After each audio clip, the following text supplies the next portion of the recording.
Mes crèmes d'amour, j'espère que vous allez bien. Je suis trop contente de vous retrouver aujourd'hui pour une nouvelle vidéo, une nouvelle analyse de situation. J'espère que vous avez passé un excellent week-end. Je m'excuse, hier il n'y a pas eu 2 vidéos, il n'y en a eu qu'une. J'étais claquée, j'avais mal à la tête. Je pense que j'ai passé trop de temps sur les écrans. D'ailleurs, pour un nouveau projet, je vous ai dit que ça faisait longtemps que je travaillais sur quelque chose. Bref, je pensais qu'il allait être fini pour la rentrée, mais ça prend un peu plus de temps que prévu. Parce que je crois que je deviens perfectionniste. C'est pas ça, mais quand tu as envie de faire les choses bien, ça demande du temps, mais aussi beaucoup d'implication. L'implication, il y a, la motivation, oui, parce que je sais que ça va énormément vous servir. Donc, affaire à suivre. Bref, du coup, aujourd'hui, je vous retrouve pour une vidéo. Je sais pas quel titre je vais lui donner, mais j'ai une de mes crèmes qui m'a énormément touchée. Elle a sa sœur qui vient s'installer chez elle, en fait, qui s'est fait jeter par sa copine. Parce qu'elle est alcoolique, parce qu'elle est too much, parce que voilà, là, il y avait un ras-le-bol. Donc une fois de plus, elle se retrouve à la rue. Et qui c'est qu'on appelle? Bah toujours la bonne poire, toujours la personne la plus généreuse. Je sais pas si vous avez remarqué, mais heureusement et malheureusement aussi, que dans une famille, dans une fratrie, il y a toujours une personne qui sort du lot, une personne un peu bénévole, la conciergerie, la personne qu'on en appelle tout le temps, qu'on sait qu'elle est vraiment énormément, je pense, hypersensible, à l'écoute et qu'elle ne te laissera jamais dans la merde, bien qu'elle en a marre, bien qu'elle a sa vie. Vous savez toujours que cette sœur ou ce frère, vous pourrez toujours l'appeler, même si ce que vous avez fait, ben, c'est pas super, même si vous êtes en tort, même si, voilà, vous savez que cette personne-là viendra toujours vous aider. Attendez, je vais pas fermer ma fenêtre, je vais fermer parce que le voisinage, les pauvres.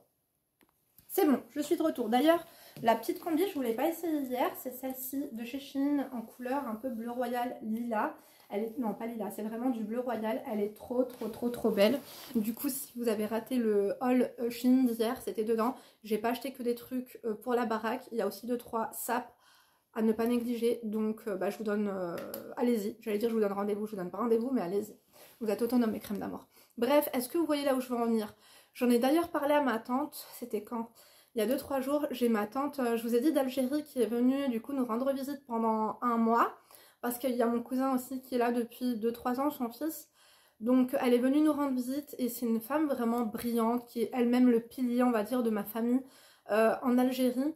Bien qu'on va dire que la fondation c'est quand même ma mère, mais elle c'est vraiment le pilier, c'est vraiment elle qui gère tout. Et elle est très intelligente, elle est enseignante, enfin quoi que là elle a pris la retraite. Mais j'ai parlé avec elle, enfin on s'est un petit peu confié parce que bon je pense qu'on a un peu des similitudes entre elle et moi. Je pense que je fais son rôle ici un petit peu en France. Et du coup elle me dit, je sais Linda, je sais, ça m'émeut un peu. Elle m'a dit, je sais Linda, je sais de quoi tu parles, je suis passée par là, mais elle m'a dit, il faut que en fait dans toutes les familles il y ait cette personne qui a le hnena. C'est quoi le hnena? C'est... Dites-moi mes crèmes d'amour, la hnena c'est quoi déjà? C'est... pas la bonté, c'est cet amour, c'est ce soutien, c'est cette attention, c'est... voilà. Elle me dit, il faut absolument dans toutes les familles cette personne, et malgré toi, en fait, cette personne, c'est toi. Et même si parfois tu en as marre, heureusement que tu es là, ou sinon ça ne tiendrait pas. Je sais pas si... J'ai pas envie de porter non plus ce flambeau ou m'auto-proclamer je ne sais quoi, mais je pense que du coup ma crème, elle est un peu dans ma situation. Et du coup on va l'aider. D'ailleurs si tu tombes ici par hasard, je le dis au bout de 3 minutes 36. Moi c'est Linda, femme d'intérieur et d'extérieur, analyste comportementale à mes heures perdues. Bah, je suis une passionnée de psychologie, de philosophie. Je suis là pour t'aider à évoluer physiquement, à évoluer mentalement. Et du coup si tu as un problème de l'ordre sentimental, familier, peu importe, financier, je suis là. Si tu veux nous raconter ton histoire, si comme la crème du jour...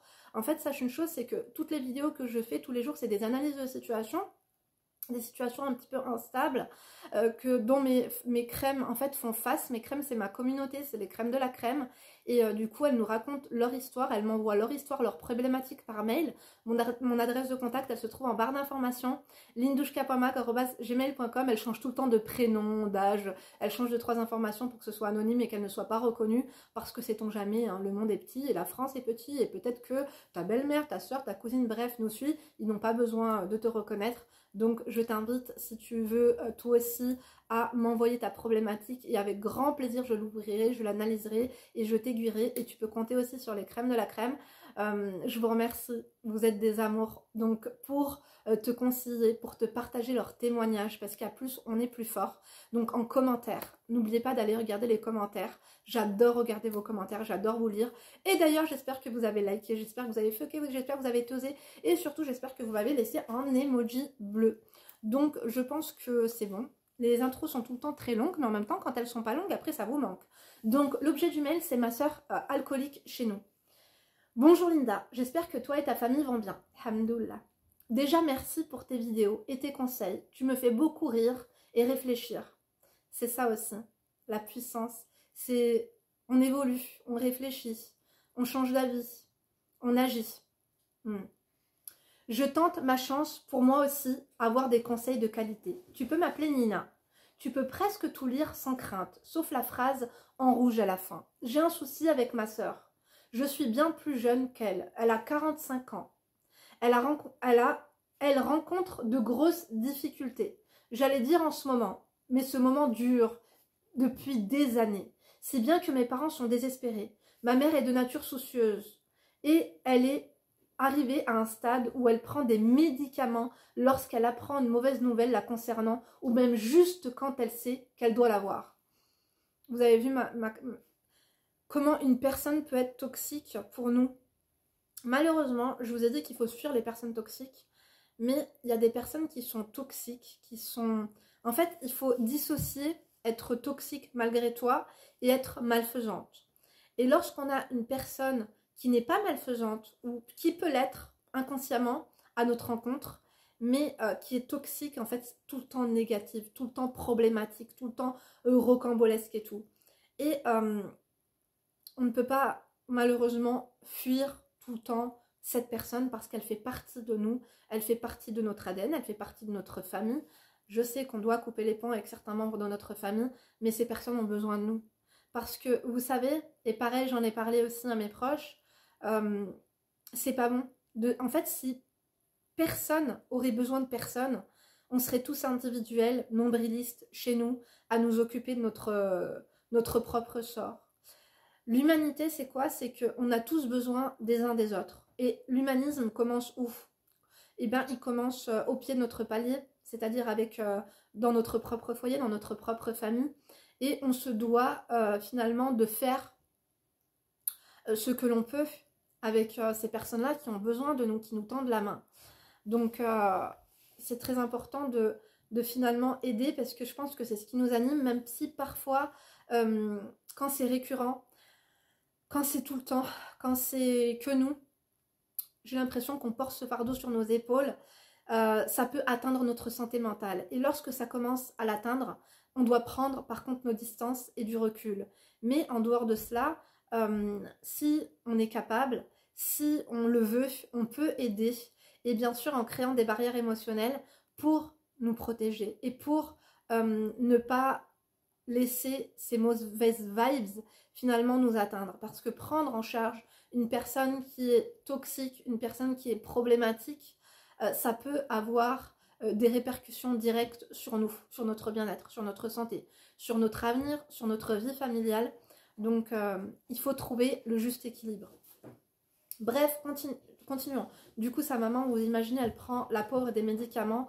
Donc je pense que aussi ne pas agir en voyant nos aînés, en voyant nos parents en fait souffrir par rapport à ces personnes, par rapport à nos frères et sœurs qui sont plus âgés que nous. On peut se dire que nos parents ont déjà assez fait comme ça, même si on est parents à vie, mes crèmes d'amour. Des fois vous vous dites ouais, il fait les dents, ouais, c'est quand qu'elle change la couche, ouais, ceci, l'école, c'est quand qu'elle trouve un travail, c'est quand qu'elle trouve un mec, non. Tes parents à vie en fait, et les soucis ce sera toute la vie. Pas que, hein, heureusement, mais si on peut soulager aussi nos parents voilà, qui sont fatigués, qui sont exténués en fait de cette prise en charge de l'un de leurs enfants. Ils ont essayé de tout faire avec les outils qu'ils avaient, et si nous, avec le recul, avec l'intelligence et la bienveillance que l'on a, si on peut apporter de l'aide, si on peut apporter un soutien, et finalement être pas un relais, oui, un relais, mais vous voyez en fait les espèces de... Attention, il m'a fait pas trop de bruit s'il te plaît avec sa pause. Vous voyez dans les relais, en fait, par exemple comme au baseball, tu tapes dans la main, tu cours, après hop on tape dans... Enfin je sais pas, la tech, nous on jouait à la tech quand on était petit, c'est un relais, donc chacun en fait doit prendre le relais de temps en temps. Il faut pas que ce soit cette même personne qui a tout le temps la responsabilité et du sort de l'autre. Tu vois ce que je veux dire? Dites-nous mes crèmes d'amour, je suis persuadée qu'on a tous et toutes dans notre entourage. Qu'est-ce qu'il y a Doudoucha? Doudoucha, t'as goûté, c'est plus l'heure de manger, donc tu patientes le repas de ce soir, ok? On va manger une fondue de poireaux. Va jouer Doudou. Et en plus, je veux pas que tu écoutes cette vidéo. Attendez 2 secondes. Bref, c'est ça les aléas d'une vidéo par jour, c'est que Doudoucha, elle m'a coupé, je ne sais plus ce que j'étais en train de dire. Donc, continuons. Cependant, elle ne l'a jamais laissé tomber et a toujours essayé de faire bonne figure. Nos parents ont payé des dettes astronomiques, entre autres, pensant que cela allait la remettre sur les rails. Bon, je ne vais pas commenter parce que sinon ça va mettre très longtemps. Mais rien ne va jamais. De plus, on ne peut pas dire que sa reconnaissance envers eux l'étouffe. Bien que ce ne soit pas ce qu'ils attendent, mais juste qu'elle soit heureuse. Ils ont des nouvelles que lorsqu'elle a besoin de quelque chose. Tu sais, ce genre de personnes, ce genre... quand tu vois leur numéro en fait sur ton téléphone à n'importe quelle heure de la journée, tu sais que c'est parce qu'on a besoin de toi, tu sais parce qu'il s'est passé quelque chose et juste t'as peur. Quand tu vois le numéro sur ton téléphone, tu te sens prise une boule au ventre, une angoisse et tu te dis si je réponds je vais être mal, si je ne réponds pas on a forcément besoin de moi et il faut absolument que j'agisse, que je fasse quelque chose. Lorsqu'on ne répond pas, on est pris en fait par la peur, par les angoisses et aussi par la culpabilité. La culpabilité de quoi? De ne pas avoir été là, de ne pas avoir aidé. Donc, continuons. Elle avait eu des soucis avec l'alcool et avait suivi une cure. Nous pensions ce problème réglé, mais pas du tout. J'en viens aux faits. Elle a fait la rencontre d'une fille que j'apprécie il y a quelque temps. Elle a été habitée chez elle, puisqu'elle n'avait plus d'appart. Il n'y a pas son nom sur le bail. Et elle l'a mis à la porte, il y a quelques jours.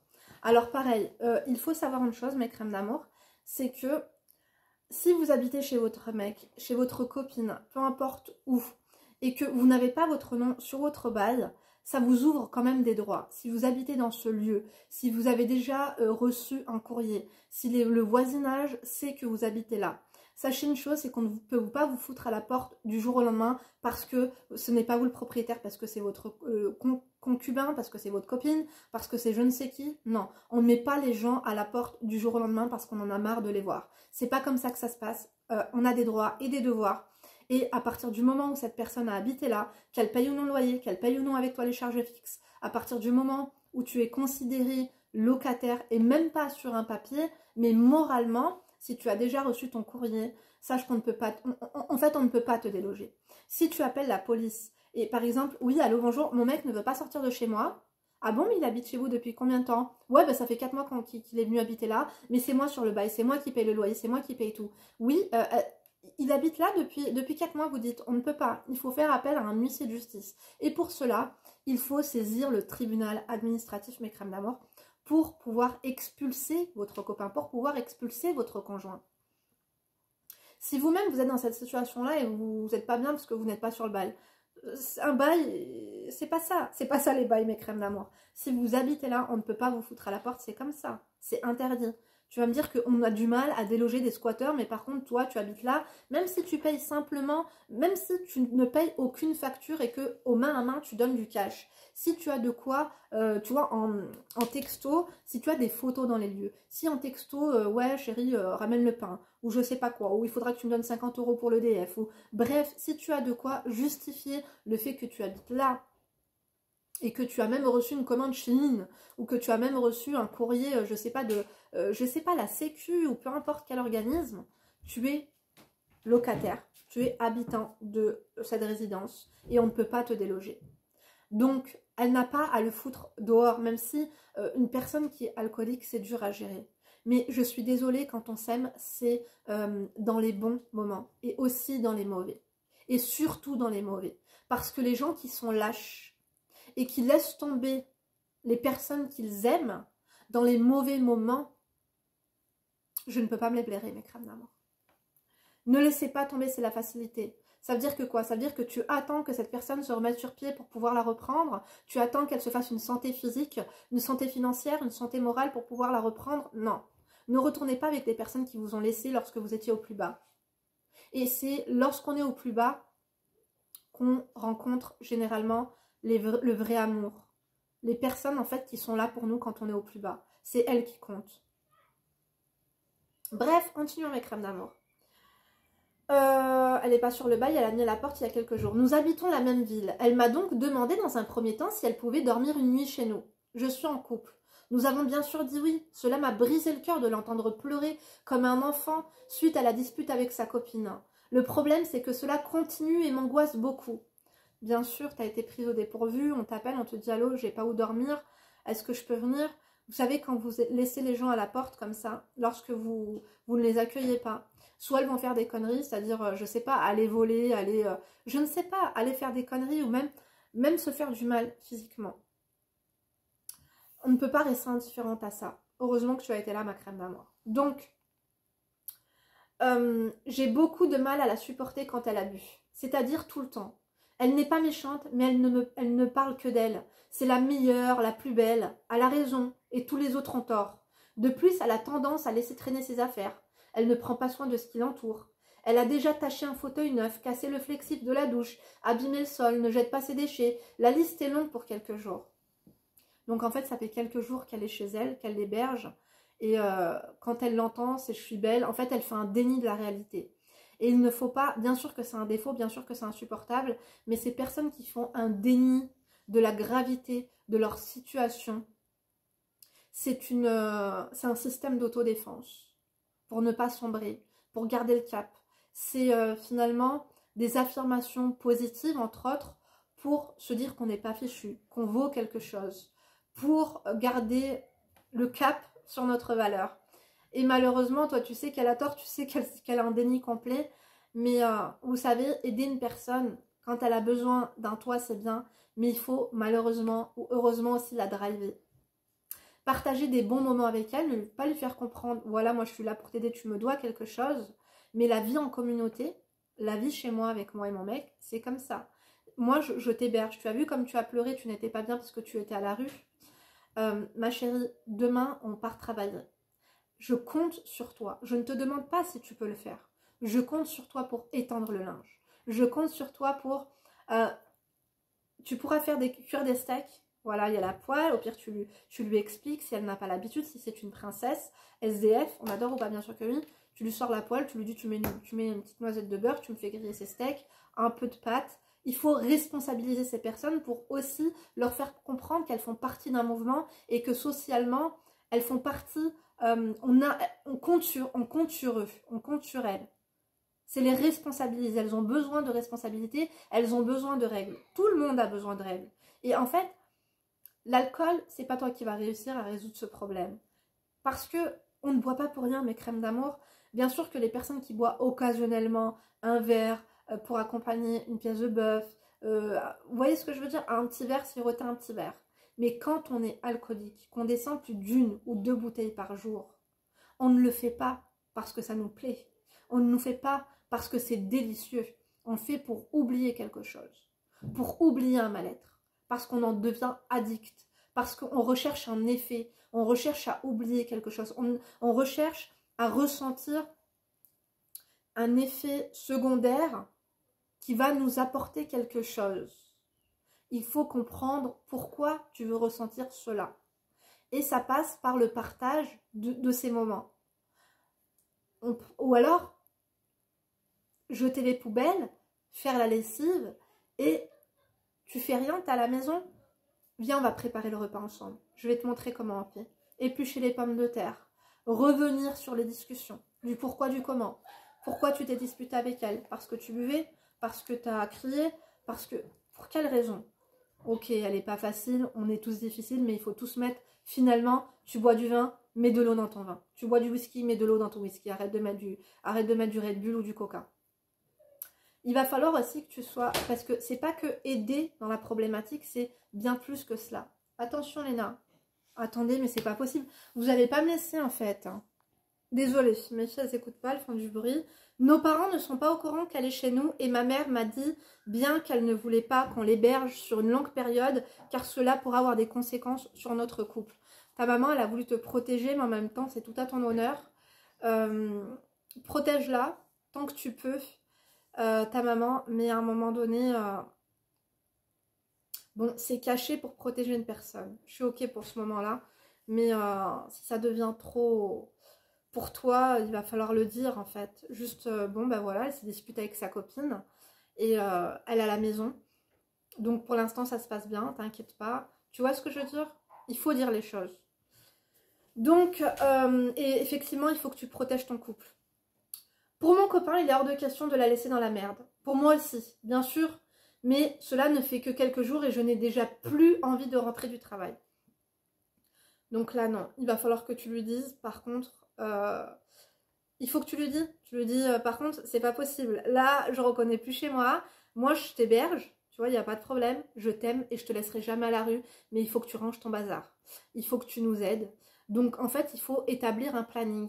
Un planning des tâches ménagères. Fais-lui une liste. Laisse-lui des post-it de ce qu'elle doit faire. D'accord? Ce qu'elle doit faire. C'est important. Parce que sinon, ça va pas être possible.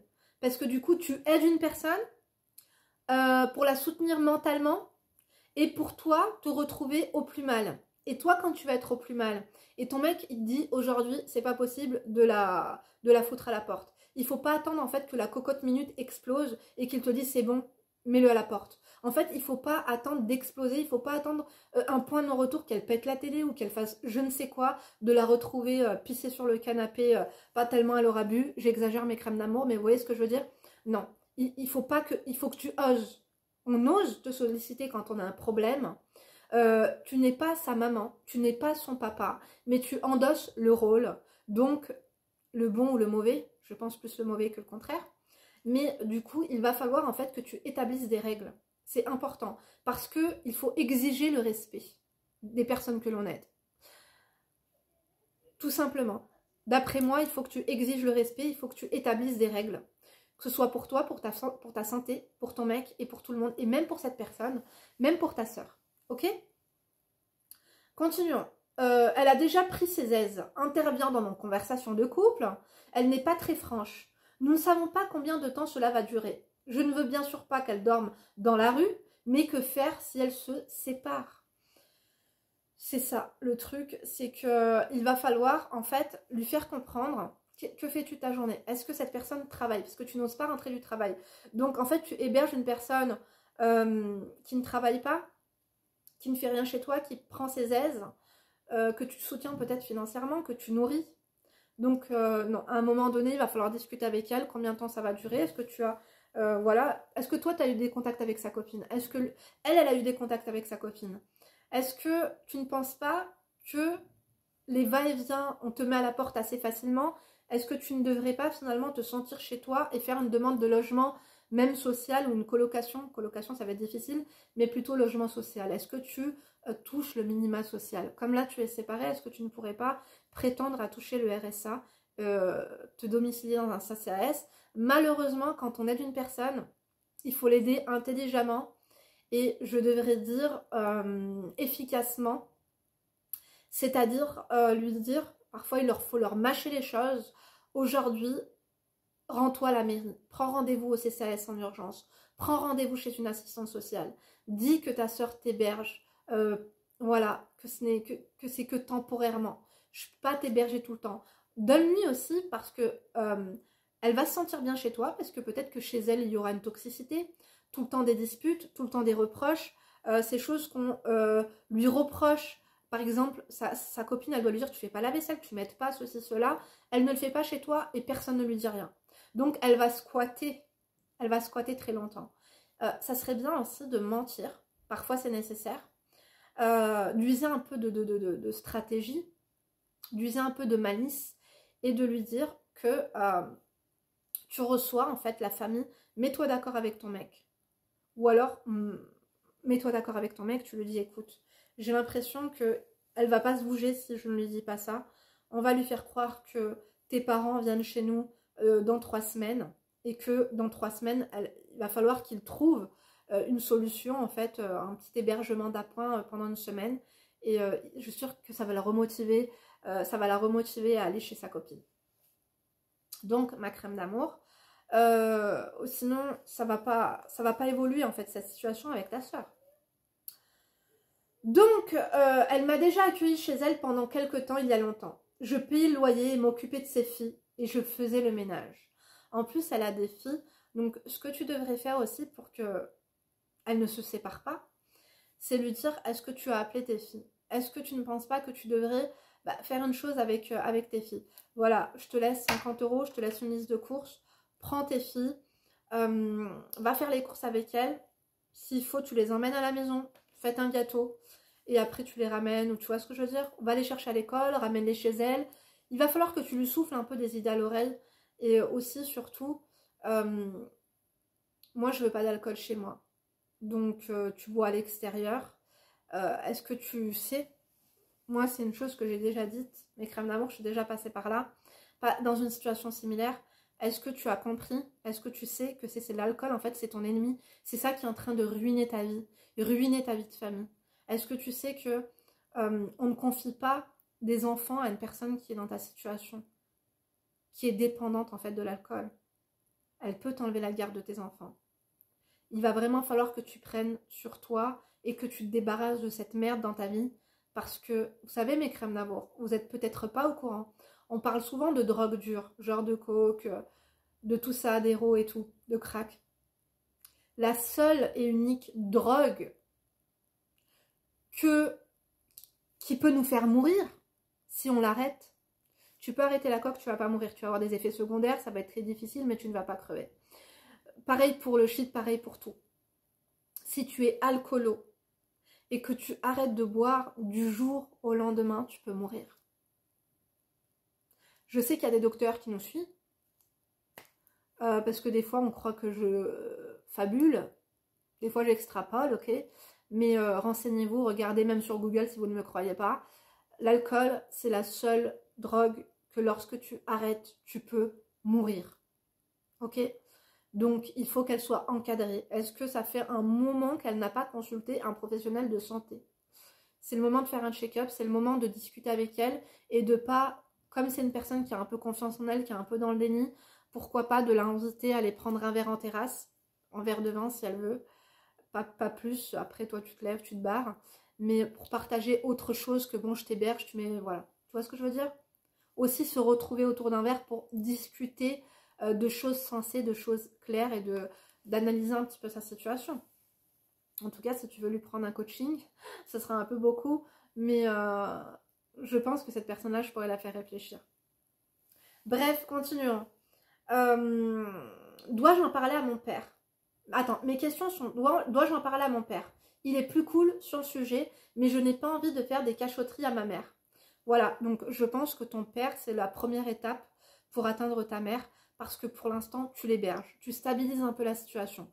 Donc, ne pas affoler tout le monde. En parler à ton père, moi je suis pour. En parler à ton père, moi je suis ok.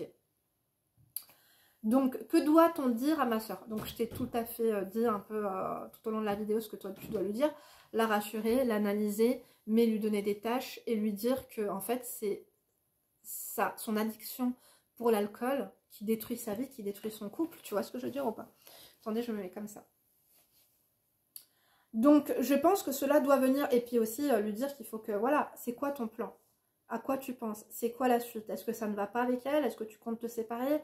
Est-ce que tu penses que ça va? Est-ce qu'elle t'a contacté? Tu sais faire un peu trouver un moment d'intimité, parce que ce n'est pas qu'une personne que t'aide, c'est ta sœur, elle a 47 ans. Parler de quand vous étiez jeune, de parler un peu de tout.